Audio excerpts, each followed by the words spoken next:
All right, check, check, check. All right, cool. So my name is Max. I just go by Max because a lot of people can't pronounce my name. So you did a good job, though, so thank you. When I was on my way here today, I was like, who would go to a Python, or just any conference on a beautiful Sunday or a beautiful last of summer weekend?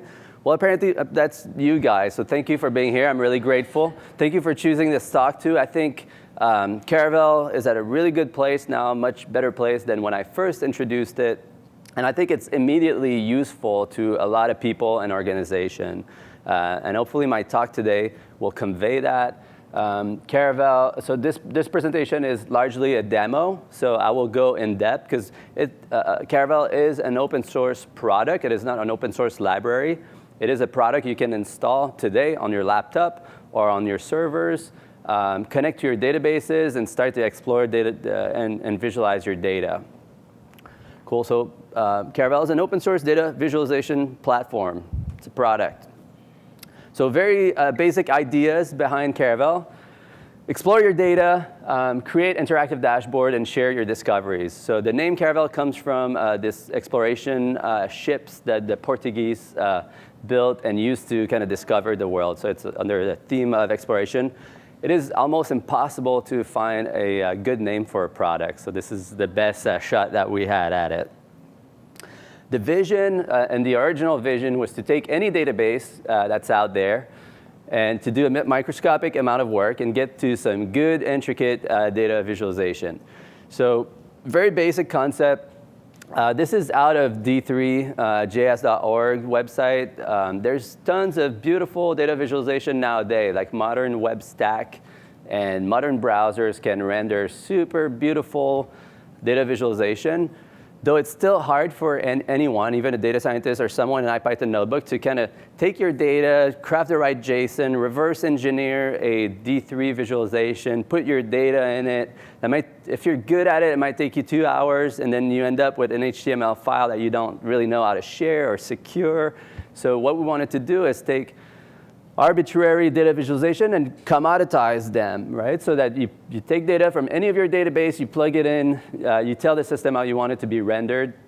And we also wanted for anyone in the company to be able to do that. So we're not targeting specifically people who can write code, though we largely accept those people as well. But we wanted for anyone that knows just a web interface to be able to explore their data and share their findings. So that's a little bit about me. So I work at these companies. I'm the one interesting fact probably for the Python community is I'm the author of Airflow. Airflow is, who's familiar with Airflow? I think there was a talk yesterday about it. So this talk was totally organic. It came out of someone in the community, which is great.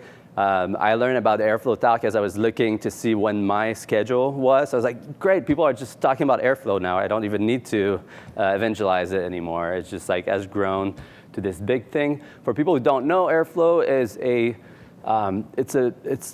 it's a platform to programmatically author, deploy, monitor data pipelines. So it's in the space of big data and kind of competitor to Uzi, Azkaban, and Luigi, if you're familiar with that. So over the years, I've worked on many data visualization, business intelligence platform, from like the dinosaur old stuff like Crystal Reports to business objects, MicroStrategy. More recently, right, Tableau is kind of the big name in the space. And then Jupyter and R, they're the more data science, code-savvy approach to data visualization. So I've been exposed to all this, and hopefully that gives me a little bit of a perspective when it comes to building a data visualization dashboarding tool.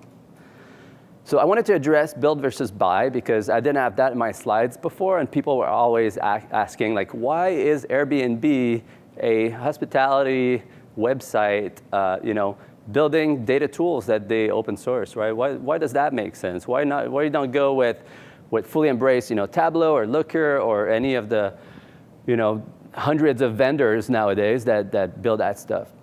So the main reason is that for us, like we know we're going to be a very solid company, and data is just too strategic to depend on others. We've seen people do that in the past, and data, like companies live and die by data nowadays and analytics. And we need to be really good at data, and we can't wait for Tableau to come out with their Presto or Druid connector, because we've been waiting for 2 years already, or like 3 years, and it's still not coming out. I don't know what I need to do to make you guys clap that much, by the way. I'm going to try to find it. All right. Thank you. Thank you. Extra points. So Tableau extracts. So yeah, so we use Presto and Druid. I'm going to talk a little bit more about Druid later. But we use Presto as our main big data database. And it's not supported by Tableau, and it just doesn't work. Tableau, by the way, we do have Tableau licenses. We love Tableau. I love Tableau. But it just doesn't work so well in our environment. I'm going to talk about Druid later. Tableau extracts don't scale well beyond a certain number of millions of rows or cells, or I don't know where it breaks, but I know it does break. So that's more specific to us, right? Like Tableau, or the tool we picked, has shortcomings. Therefore, we need our own thing. Business buying means locking and increasing costs. So vendors play these rules, these games with their customers. They lock you in, then you have more people, your business grows, and they're like, OK, now the bill is that much. So we don't like to play these games. And then we need deep integration with our stack. We have a lot of analytical tools. And at Airbnb, we build tons of internal tools that all have a data dimension to them. And we even have data products within Airbnb.com. So we don't want to rely on external vendors for that. And we're builders, we're engineers, right? Like Airbnb goes and hires a bunch of software engineers, and we don't want to buy and maintain software. We're passionate about writing code and building software. Cool, so we're already down to the live demo of this presentation. So I said this presentation should largely be a live demo, just because we're presenting a product. And we're going to pray to the demo gods that they're here with us today and making this work. Cool. So I think things are working. Maybe I'll start from the dashboard view. So the way I'm going to show the tool is at first from a consuming, very basic perspective of how do you consume a dashboard and what does this experience look like. Then how do you go from a dashboard and explore the data that's behind the dashboard. And then how, as a content producer, you assemble a dashboard together, and how do you expose data that people can use within Caravelle. So I'll show this dashboard first called birth. The data behind it is the baby birth names in the US over the past 60 years or so. And as you install Caravelle, so if you go on your laptop, there's a few people on their laptop, if you pip install Caravelle, and you run a few commands, including Caravelle load examples, you will find these exact examples on your laptop that you can play with and just show to people in your company. You can also connect Caravelle to your database and build your own things. But by default, you will see these dashboards that we're looking at today. So these dashboards are somewhat interactive. Different components have tooltips. You can see some of the array of visualization types that we support, right? Line chart, bar chart. This is a little table graph. There's a pivot table in here, a name cloud, an image that does not render, and pie chart, and this big number thing. Of course, from here you can, this part of the UI, you can move things around and resize things. You can force refresh data. You can add new slices to your dashboard from here. You can schedule the dashboard to auto-refresh on a certain interval. So if you have more real-time data, you can do some of that, say refresh every minute, every 5 minutes. You can customize the CSS if you want to load templates. And that's about it. That's where you would save the data. You would save your dashboard, the changes you've made to your dashboards. Here, I'll show just a different dashboard that has slightly different sets of visualization. So we can see a little bit more the array of the type of visualizations we support. So some of the same widget. One of the difference here is we do have these filter widgets. So you can apply a filter to the entire dashboard. So say if I want to filter on a part of Africa, then I can just pick this here. And now it applied to all the widgets within the dashboard. We don't have, like compared to say Tableau, Tableau has a lot of like the dashboard controller has a lot of intricate interactivity between the widgets. Say clicking in some place and only some other places refreshes based on that. We have pretty basic support for that, but it goes a long way. It goes most of the way there. What else? So this data set is a World Bank data. So it's per country, different metrics about life expectancy and population, rural population, that sort of things. Here we have some other. Maybe if I remove this filter here. Of course, this is all running on my laptop, so it's a little slower than it would be. But yeah, so we have these interactive visualizations. And then I think I have another dashboard that's just not super cohesive, but just shows some of the more one-off visualizations that we support. I think I might have cleared that one when I reloaded the examples. I'll show the maps integration. So recently this summer, I was working with an intern, a fantastic intern that has been building integration with Mapbox.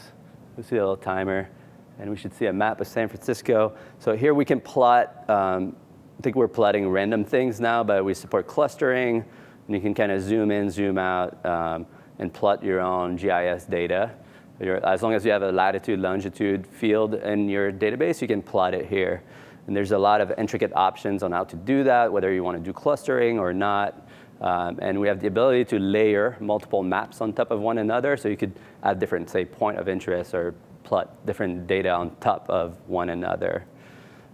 We have other visualizations types that are usually not available in other reporting packages, like a Sankey diagram, right? So this shows how energy flows between places, I guess. I don't know much about this data set, but it's good to do clickstream type analysis for website and funnel analysis. And I think, what else is worth mentioning? We support something called parallel coordinates.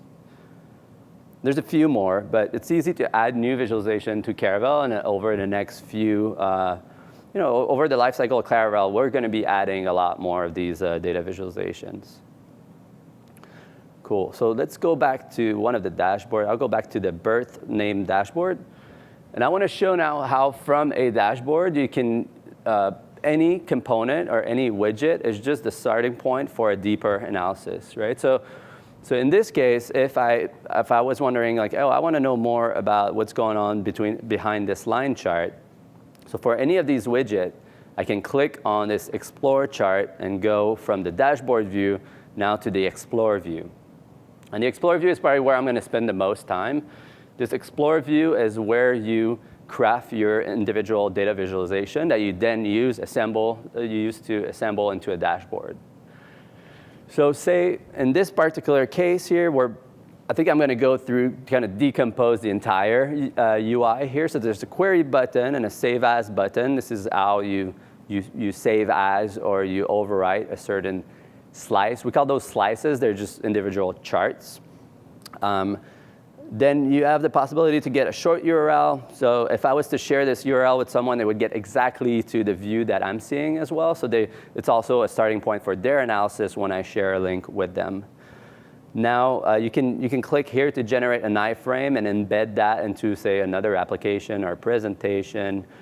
You can go and see the JSON behind the scene of like what is the data and the JSON that's used, maybe for debugging purposes, or maybe you want to bring that in, I don't know, an IPython notebook or something like that. Then you can export to CSV. You see the timer, how long it took. And you can also anytime see the SQL, the query that was used behind this chart to generate it. Now I'm going to go down the set of controls on the left side.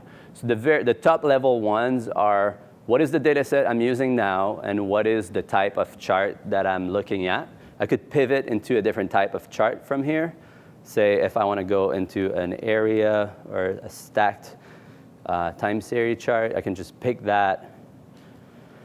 Now we have a stacked area chart. Here I can apply different time filters. So I could say I only want to see since 1980. And you can use in these drop-downs either relative time. So I could say, 20 years ago. Or you can put a hard date in there, and it both works. Then you pick your metric. You pick what you want to group by. So instead of grouping by name, I might want to group by state. Rerun my query. So it's very interactive. It's pretty easy for anyone to use, right? Provided you know a little bit about the data set and the fields and what's in them, it's pretty easy to do. Now there's all sorts of charts options in this specific case.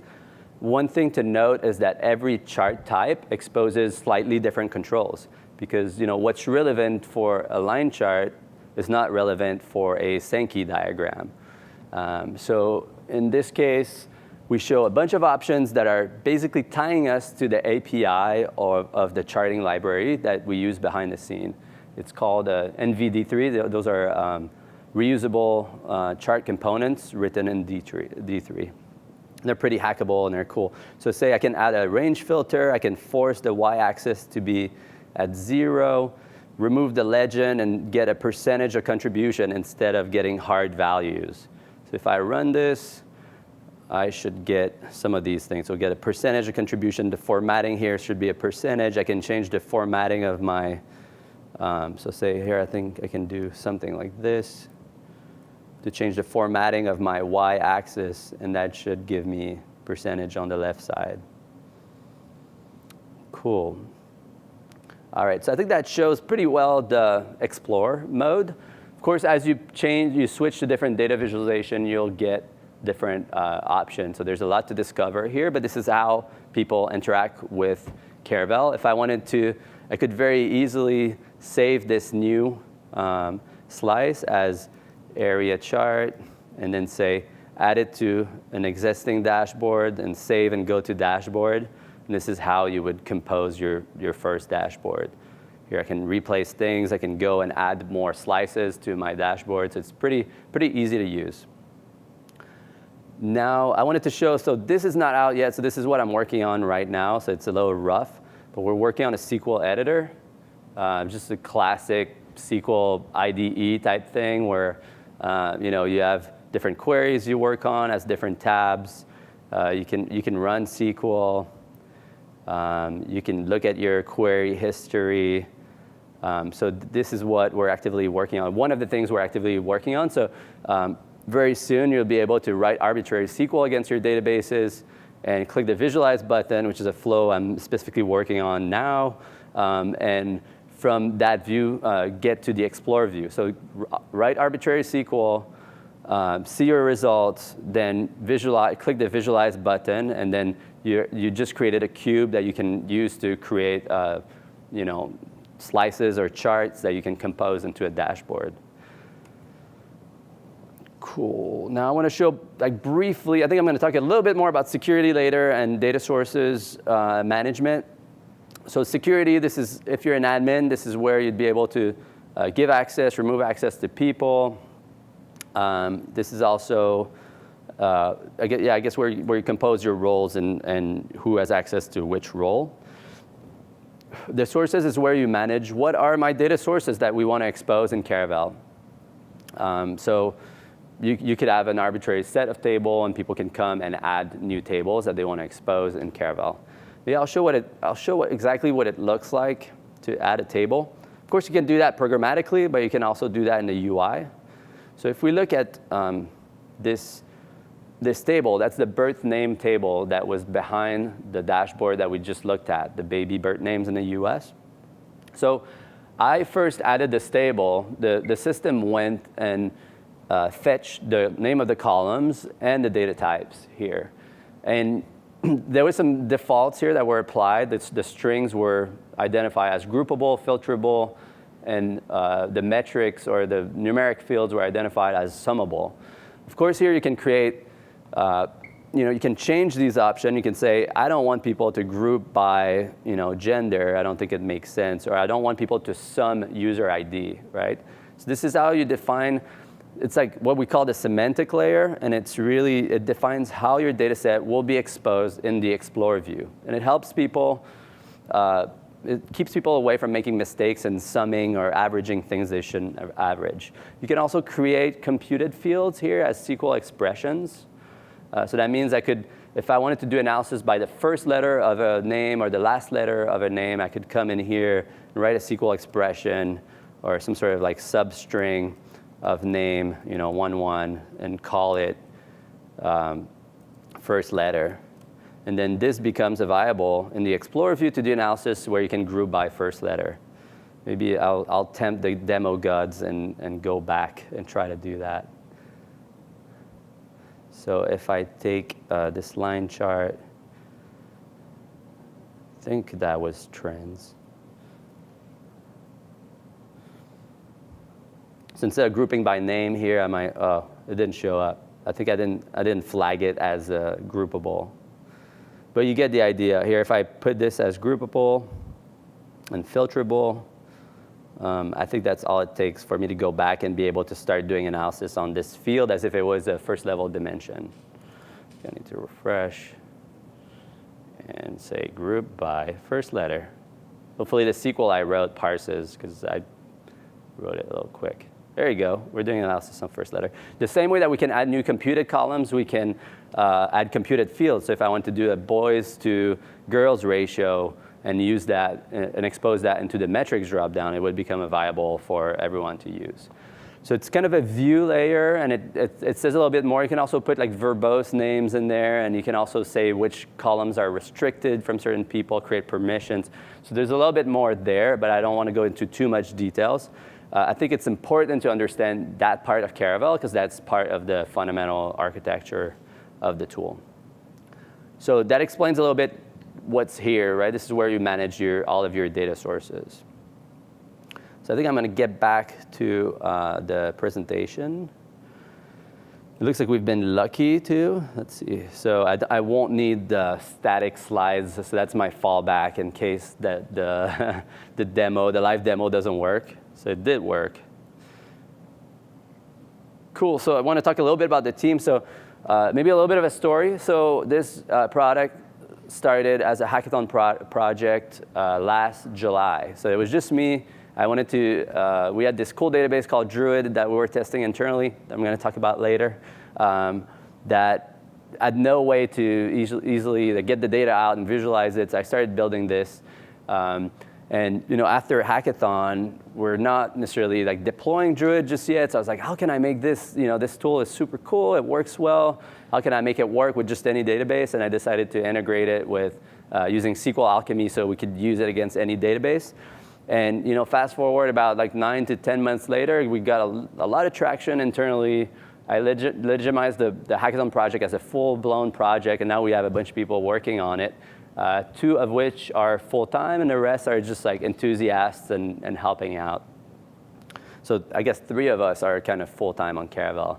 But don't tell that to the Airflow community. I'm still doing like 30% of my time on Airflow still. So these guys are amazing. We have we've had like designers help at Airbnb. Alana is an amazing front-end developer, Bogdan, amazing back-end guy, and they're both full-time. So whatever you see has been built with half of my time over a period of a year or so. What you'll see in the future is a lot more momentum. So check out this project a year from now, or check it now. It's great, but it will keep growing. So these slides I added for today because we're at a Python conference. I wanted to talk about how we use Python in Caravelle. Obviously, it is a front-end heavy application. There's tons of JavaScript and D3 in there, but we leverage Python a lot. Like without Python, we would have had to go back and build a bunch of things that we just get for free in Python. So we use something called Flask AppBuilder. You can picture it as some of the core features of Django, like auth and like the admin that you get on top of Flask, because Flask is very bare bone. Flask is just a very basic routing, like request response framework. So Flask AppBuilder is built on top of Flask, and it does a bunch of the things that Django does out of the box. So authentication, permission, role management, CRUD, right, the create, update, delete forms that you need when you build a business application. We get that for free. Babel, the translation framework, there's people that started translating Caravelle in Chinese and French and other languages. And then Bootstrap is just really easy to get going. And then I had to add a slice for Flask versus Django. I know there's probably the Django people are probably in the other room when there's a Django talk, so I'm safe talking about it here. But yeah, so it was a hackathon project too. I wanted to try something new. We use Flask heavily because we built like tons of small services with Python, and we use Flask and SQL Alchemy, for Airflow and for all sorts of other internal tools. So I wanted to try Flask AppBuilder. It has CRUD. I know there's something like how many people are very familiar with Django here? So I don't know how much I should talk about it, but like there's something, the Django admin, if you want free CRUD in Django, then you have to use the admin, which you shouldn't expose to your core users because it's the admin. And there's always been people from the core of the Django community never wanted to add show permission in the admin. That's been bugging me for years. So, and that's addressed in Flask AppBuilder. So it's like a way to bypass this little problem with Django. And Flask has a lean code base. So it's easy to kind of hook into it, hack it, kind of bend it to do what I want it to do. And I've been in a good relationship with the maintainer of the project, and he's just like fast forwarding my PRs through. So it's pretty good. And then of course, the talk in the other room I think is a Django security talk. There's never been any security talk about Flask AppBuilder. It probably will never be. So that may, there's no guarantees there, and there's definitely like other guarantees that come with a super mature web framework on that side, and probably never will be. Cool. So we use SQL Alchemy. I had to put code somewhere since this is a Python. It's a Python conference. So this is a snippet from the code where we build the SQL queries dynamically. And why does this matter? So SQL Alchemy is an ORM. People are probably familiar with what an ORM is and this specific ORM. But behind the scene in SQL Alchemy, they have an expression language where you can write SQL. You can kind of say, select, as a Python function call, and you can do method chaining from this .subquery, .filter, this. And what's great about this is a lot more manageable and maintainable than crafting these long SQL strings, right? If this, then group by, like concatenated strings.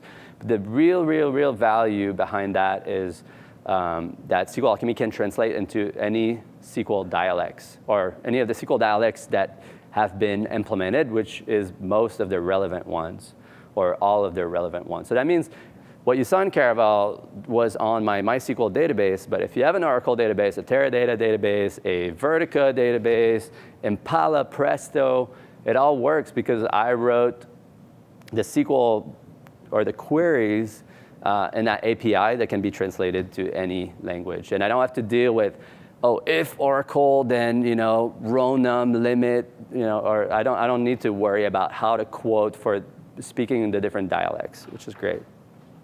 Then pandas, who loves pandas? Yeah, I thought I was going to get like unanimity on this, but yeah, we have pandas. Pandas is great because like all the data that comes in Caravelle on the back end comes from the database through a data frame, and then from the data frame to JSON that the front end, the JavaScript components can read from.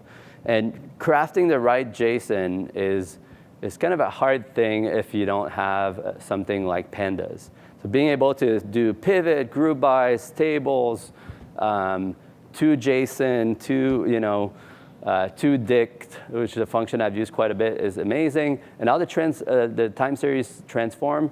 So I didn't show you that in the demo, but we can compute like period over period, like year over year, month over month, day over day type metrics really easily because of this.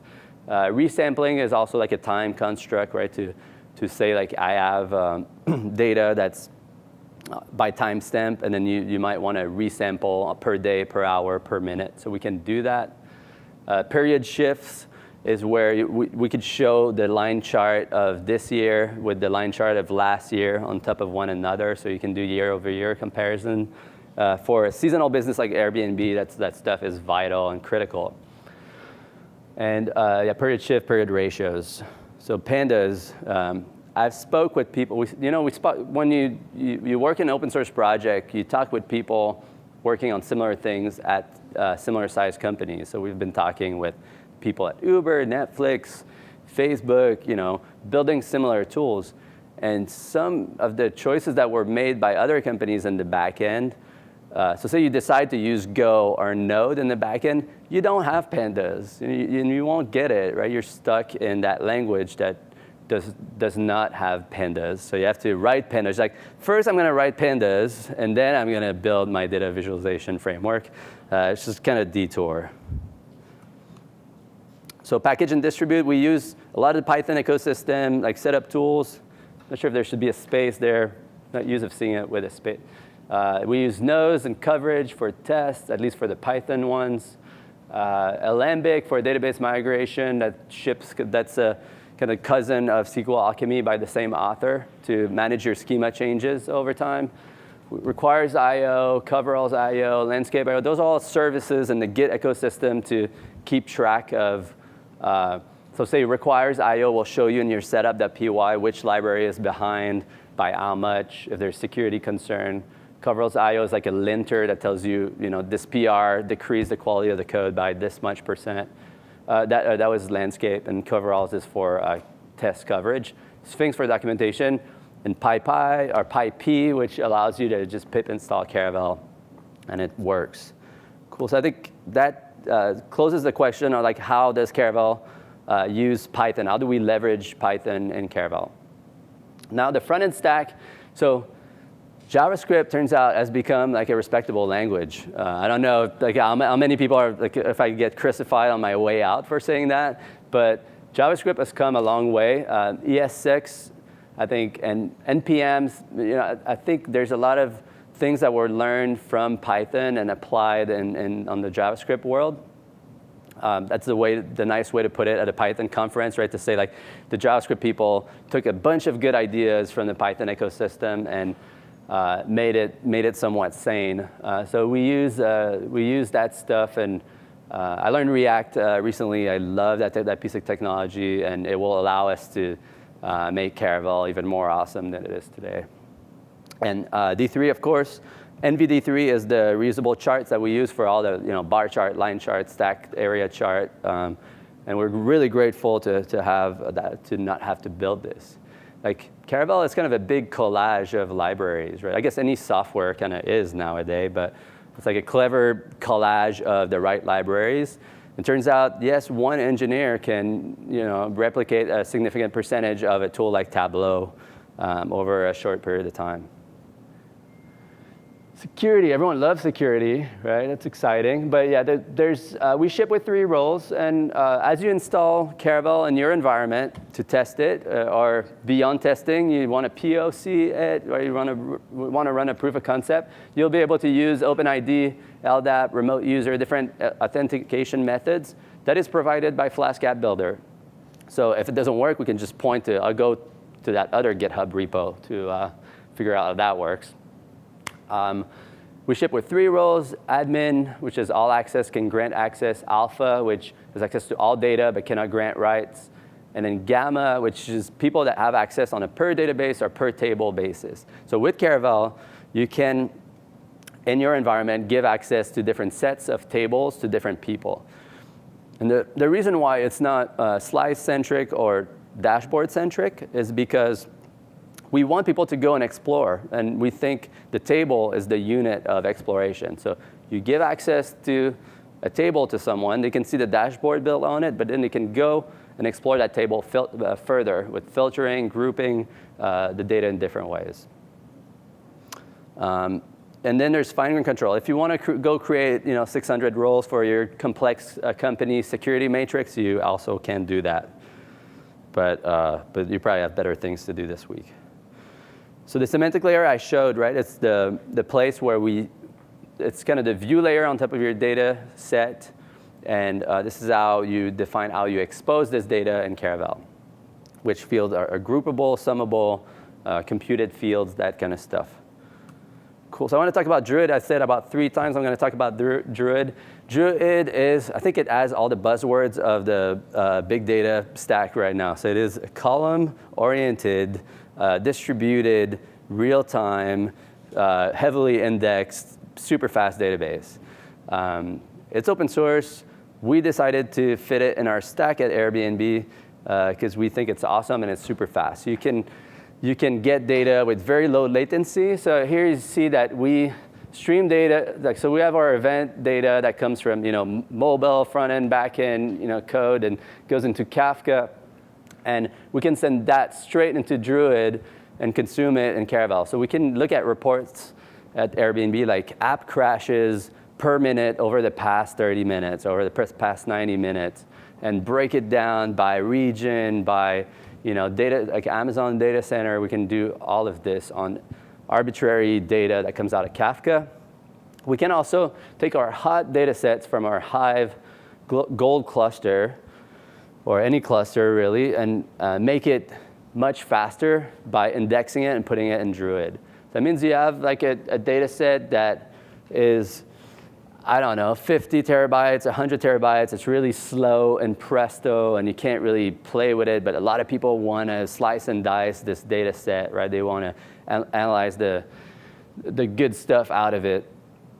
So we can take that data set, bring it into Druid where it's heavily indexed, super fast, and then put Caravelle on top of that so that when you click query, it takes a fraction of a second to get results. We can also query in Caravelle the Presto cluster, which is just like the data that's in Hive. And yeah, that's kind of what it looks like now. So Druid allows us for real-time reporting. We're able to mix data from, say, Presto and Druid on the same dashboard. So some real-time elements on a dashboard and some 90 days analytics on a different slice, and we're able to do that together. There's been a lot of talks about the Lambda architecture. It's like how you deal with your real-time data or low latency reporting and your batch processing. So this is what it looks like at Airbnb. And Caravelle kind of brings it all together. And you see that Tableau only works with Hive with their own extract, so that doesn't work as well for us.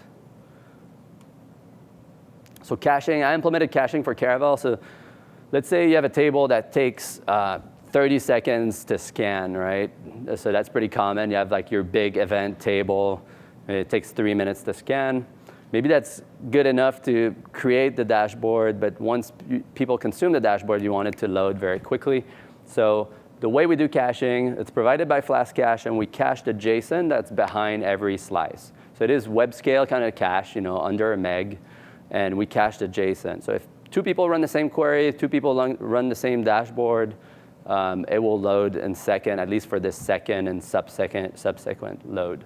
So we use memcache, and all of our dashboards load at least the second time very quickly. We have an airflow operator where we can warm up the cache. We can say, for this dashboard, I just refresh this table, warm up the Caravelle cache as an airflow operator, and then that means the very first hit on that dashboard is going to be really fast. Of course, when you go and explore, it's going to take, we do query the database at that time. So you have to keep that in mind. We do cascading timeout, so that means you can set your timeout for your table, for your database, or globally, and it will use the most detail it can. So you could say, I want this table to expire the cache on a per hour basis, but then I want to override that for this slice for some reason. So you can do that.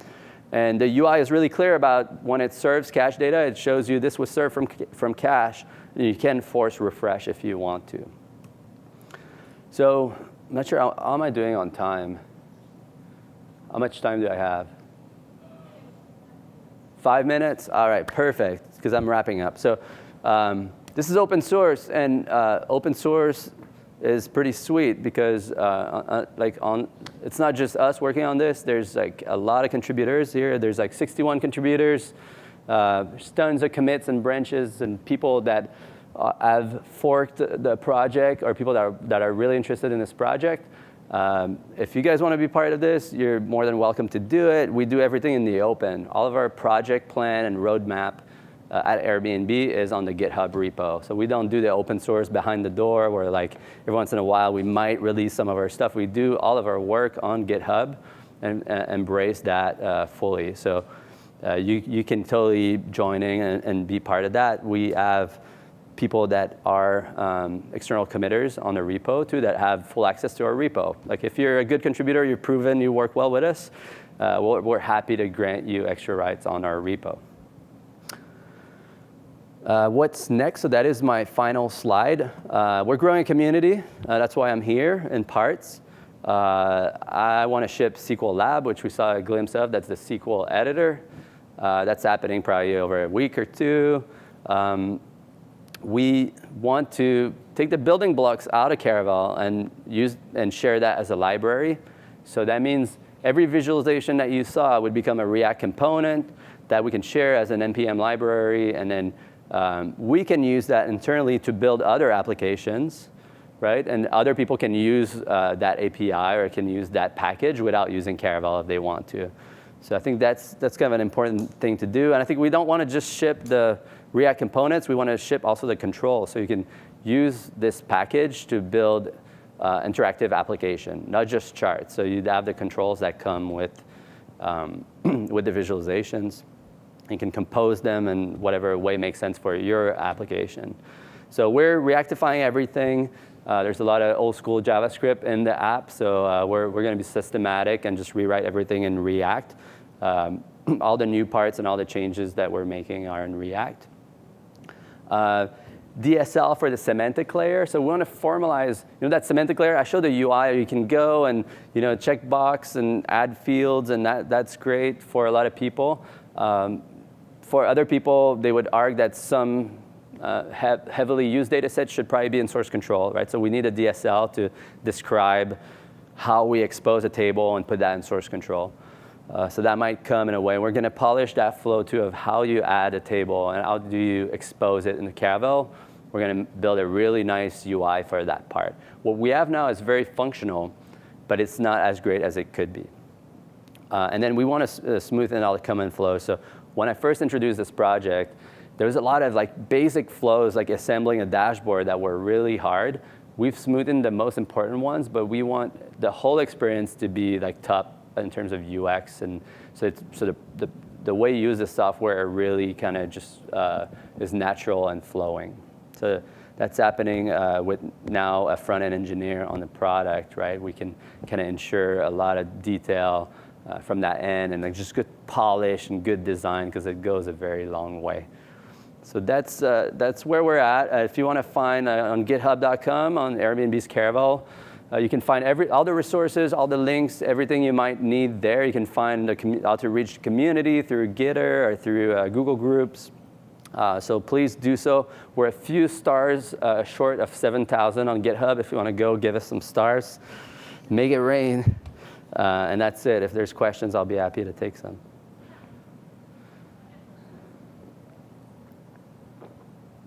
Hello? Cool. You showed the SQL editor, and you showed ways of sort of programmatically creating dashboards from SQL queries. And then you also talked about leveraging the power of pandas to do lots of transformations that are tricky to do in SQL. Do you imagine a world where Caravelle eventually exposes the ability for a user to write Python things to happen at the layer between SQL and actually going back to the browser in JSON? So there's a huge security concern with that, right? So I think the way we see that is we run Jupyter Hub. I installed Jupyter Hub at Airbnb and made it work for a bunch of people. It's the best thing I've done for Python at Airbnb is with my colleague Aaron Keys. We made it viable to everyone, and it's really easy for anyone to just go and get to an IPython notebook or a Jupyter notebook that is fully hooked up with all of our libraries and stuff like that. So I think where it would make sense to do what you're talking about is exposing libraries and constructs in IPython notebook in Jupyter Hub that kind of bridge those worlds together, Caravelle and Jupyter. Cool, thank you. Yeah. What do you do with network graphs, if anything? I think I had one, actually. I have a force-directed layout that I missed out on that I can show. if that's what you're talking about. So I think as this tool becomes more embraced by the community, I think people are going to start contributing more of these graphs. And we can grow Caravelle in the direction of making it more cohesive. So say where in one way we could have, to add a new visualization, you would have to implement all these right clicks and all of these very complex things so that it's very cohesive. Or we can keep that contract really simple so that it's really easy to bring in new data visualizations. I think that's the way we want to grow the product, so that all of the D3 relevant things, maybe instead of building blocks.org thing, people would just build Caravelle visualization so that it becomes viable for everyone to use. So this one here, I'm not sure what the data set is. I think it's the same as I had for the Sankey diagram, but you could plug it against any data set that has a parent node, child node, and value, and plot it right here. Eventually, you could associate the color to a different metric, the length of the edges to a different metric, and just do that right here on the left panel. People love these because they're very wiggly. Woohoo! Any other questions? Yeah, more. Do you recommend using only aggregate tables to back these, or do you sometimes hook them straight up to events, raw event tables? So it really depends directly on what your database can serve. So let's say if you're limited by how much you scan in your database, what we tell people is, for a good experience in the Explore view here, when I click query, it should take less than 5, 10, 30 seconds, or the experience goes really low. So if your database is able to scan terabytes of data and serve it in a second, then there's no limit. So really the limitation is how long are you going to make your user wait to execute that SQL or to execute that query. So in the case of Druid, we're able to scan huge data set that have billions of rows and still provide a good experience here. So your limitation would really be on how long does it take to run the query. So if you beef up your database, then you can have this guarantee of still providing a good experience here. You showed an example of a custom column. Can you show an example of a custom field or metric? Yeah. Let's see here. So maybe I'll create one. So in my table here, so that was the birth name table. I said something about the girls to boys ratio. So this is the list of columns. This is the list of metrics. These have been created from the checkboxes on the other side, but if I was to create a new one, I could just call it girl-boy ratio. And then in the SQL expression here, I would say sum of girls divided by sum of boys. And I'm not sure if it's going to work because I'm not sure if it's the actual name of the columns and if these columns exist. That's one thing. We should have a little button here that says test this statement, right, to make sure it actually works. But we can try it. So that's how you would add it. And we can confirm that it shows up here. I'll just open another slice. And it should be in this drop-down. And either we'll get a monstrous SQL error message here, or unknown column girls. So I would have to double check my column name. So that's how you would do it. Could you speak to how you settled on NVD3 versus some other options? And with regard to the JSON format, Brian Granger last week at PyData was speaking about Vega Lite and trying to make that a common data Vega, format for data visualizations. And have you thought about? I presume that yours is specific to Caravelle. And let me talk about this. So first, the basic charts were high charts, and the license model that high chart uses was bad. And so we're looking for, basically we could not distribute open source software using high charts. So I ripped it out, and I was looking for good reusable charts, and ended up picking, there was Google Charts, there's different charts. Looked at licenses, and ended up picking NVD3. I like that it has a lot of D3 construct in it. You can pass it a D3 scale and things like that, and that works pretty well. As far as Vega or declarative It's like a DSL or static DSL for data visualization language, right? That's what Vega is.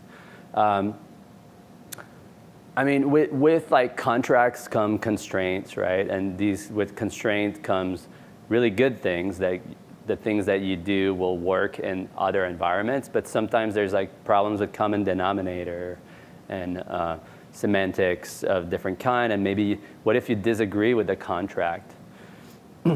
Or what if like you need to express something like the language hasn't figured out how to define a tooltip or a specific aspect of that tooltip? Like, what do you do with that? So we just thought that to stay low level with just the contract now is JavaScript, right? And it's non-limiting. I'm not sure what we would get directly out of Vega. We would probably become part of the ecosystem of everyone else that respects that contract, right? Which is probably a very positive thing, but I think it's still very early on for Vega. And it's not I think if it becomes significant and a really important standard, we'll implement it here in some ways, right?